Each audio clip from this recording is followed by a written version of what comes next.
Hello everyone, welcome back to the channel. At the risk of poor audio, today I'm outside. I'm recording this in a park, in a very small park. I don't know if you can see around me, but yeah, this is the park here.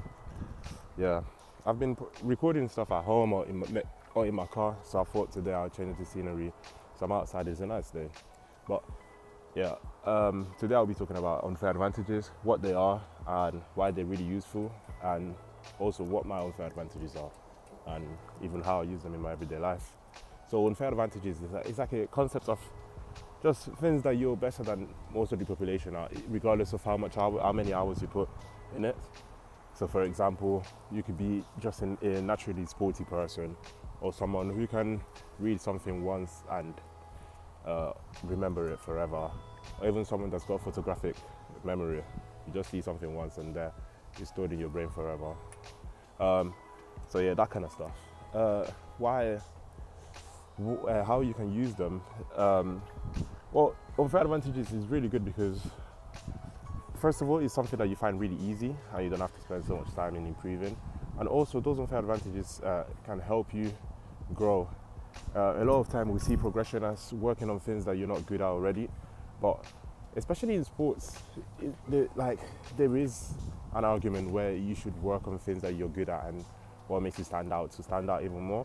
For example, for a footballer who's really fast, they could work on everything else as well, but if they worked on the speed to improve that speed to a point where there's no one that can catch up with them, they will be far more valuable than the long grind of working on everything else as well.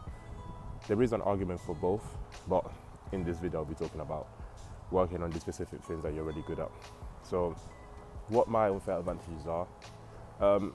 I found out my unfair advantages by asking a friend, really. I asked Tali what my unfair advantages were, and she gave me three. The first one is that I'm really good at relating with people once I get to know them.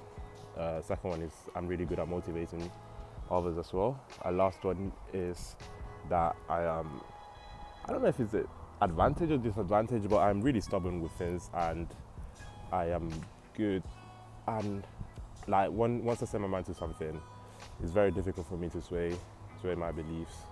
So yeah, those are my three unfair advantages that Tali told me. But then I'd also argue that I've got another one as well, and that's my personality. And I think I'm a nice person and I'm quite funny as well. And that might sound like I'm bigging myself up, which I kind of am, but at the same time, I do believe that based on other people's opinions and like just my everyday life interactions. But yeah, I know it's not being able to shine through in these videos because I'm still getting used to it and I'm still not 100% comfortable with recording myself and posting stuff online. But hopefully the more I do it, the more my personality shines through and I'll be able to see those gains that come from my personality. But yeah, I'd say those are my four unfair advantages. How do I use them? I guess I kind of use each one of them when I do like my hobby. So, for example, in my newsletter, like having a mailing list of people that receive my newsletter weekly, it enables me to get familiar with those people, and then be able to interact with them almost like I'm talking to them directly. And I've got a few comments from this, and this video has really been inspired by a comment that Farida left me, which was a really nice comment. She said that when I write, it's almost like I'm talking to her directly, and I don't know if that was intentional or unintentional, but then after hearing that, I kind of leaned on that even more, and I've been trying to make that a thing. I just realized that the wind is quite heavy now, so I'm hoping that you can hear me. If not, I'm not sure what I'll do. I'll probably just cry. But yeah, so having a group of people that I email every week, allows me to build rapport with them and hopefully be able to relate with them even better. And then I do use my newsletter as well to motivate to motivate and encourage people to pursue different things that they haven't done, or just think about life, just go about life in a more mindful manner.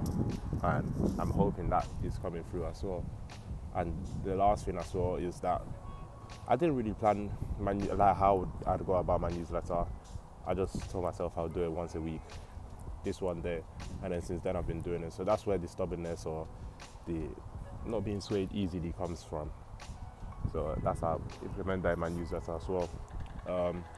What else? Even with my YouTube channel, I know I've been less consistent as well, but I do try and implement those unfair advantages, and hopefully my personality will start to shine through.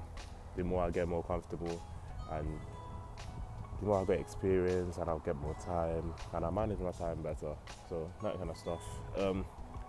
So how to find your unfair advantages? The best way I'd recommend is ask someone who's really close to you. Like, for example, whenever I come up with an idea, I always ask Sally. And even when I had that question, I asked Sally, and she was able to provide me answers because I know that's what she does. But yeah, ask someone that's really close to you. If you can't think of them yourself, someone that's really close to you will be very likely to know what they are. And even though you might not know them, once you get told them, you start seeing occasions where you use your unfair advantages. And yeah, even for everyday life, you could use those unfair advantages. So at work, say something, you're good at retaining information really easily.